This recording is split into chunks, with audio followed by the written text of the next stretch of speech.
சக்தி வெள்ளி அழகு தமிழ் கவிதை கழகத்தின் காலை வணக்கம் உங்கள் அனைவருக்கும். ஒரு பதிவு பல்வேறுபட்ட நிகழ்வுகளை சுமந்திருக்க வேண்டும். அந்த நினைவுகளில் வாயிலாக பல்வேறு மாற்றங்கள் நாட்டில் நிகழ்ந்து விட வேண்டும் என்பதற்காக தினம் தினம் புதுமை வேண்டும், அது நல் பதுமையாக இருத்தல் வேண்டும் என்பதற்கான ஒரு பதிவை தான் அழகு தமிழ் கவிதை கழகம் பதிவு செய்து கொண்டிருக்கின்றது. பசுமை சார்ந்த இடங்களில் என் உறவுகளே, மதி கற்றவர்களிடம் ஒரு புதிர் போட்டு நல் பதிலை எதிர்பார்ப்பது போல்தான் இங்கு சமநிலை எனும் சமத்துவம், போதும் என்ற மனப்பக்குவம் என்று அனைவருக்கும் வருமோ அன்றுதான் இங்கு சமநிலை சமத்துவம் என்பது நிரந்தரமாகும்.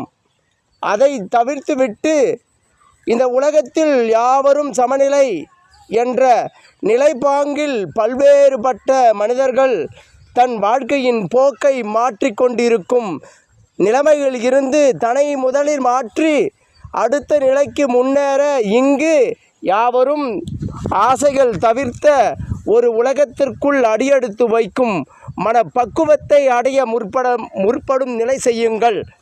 அதுவே சமூகம் நேர்பட அனைவரும் ஒன்றுபட பெரும் வழிகளாக அமைந்துவிடும்.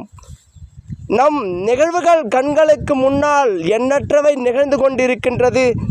அந்த நிகழ்வுகளுக்கெல்லாம் சரியான தீர்வுகள் கண்டுவிட்டார்களா என ஆராயாமல் யாதுவரும் ஒன்றுதான் என்ற நிலைப்பாட்டுக்குள் இருப்பதை தவிர்த்துவிட்டு இங்கு போதும் என்ற மனப்பான்மை இருந்துவிட்டால் அடுத்தவர்கள் கூட முன்னேறும் நிலை வந்துவிடும், ஏழைகள் இல்லாத நிலை வந்துவிடும், அப்பு சமநிலை அடைந்துவிடும், சமத்துவம் பிறந்துவிடும், வாழ்க்கை அழகாகும், நாடு அடுத்த கட்டத்திற்கு முன்னேறும்.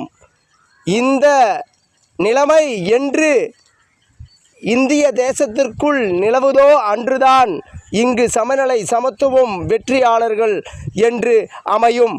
எண்ணங்கள் பல்வேறுபட்டு இருந்தாலும் நோக்கங்கள் என்பது ஒன்றாக வேண்டும். யாவரும் சமம் என்றால் ஆசைகள் தவிர்த்துவிட்டு அதிலிருந்து ஒரு வாழ்க்கையை கொண்டாடும் பக்குவ நிலையை அடையதான் முற்பட வேண்டும். என் உறவுகள் அனைவரும் அதை தவிர்த்துவிட்டு ஆசைகள் பெரிதாக இருந்தால் அங்கு பேராசைகளும் சிறிதேனும் ஏறி வாழ்க்கையை மாற்றிவிடும். ஆசை தவிர்த்து அளவோடு வாழும் பக்குவத்தை அடைந்து சமநிலை காணுங்கள். வாழ்க்கை மிக அழகானது.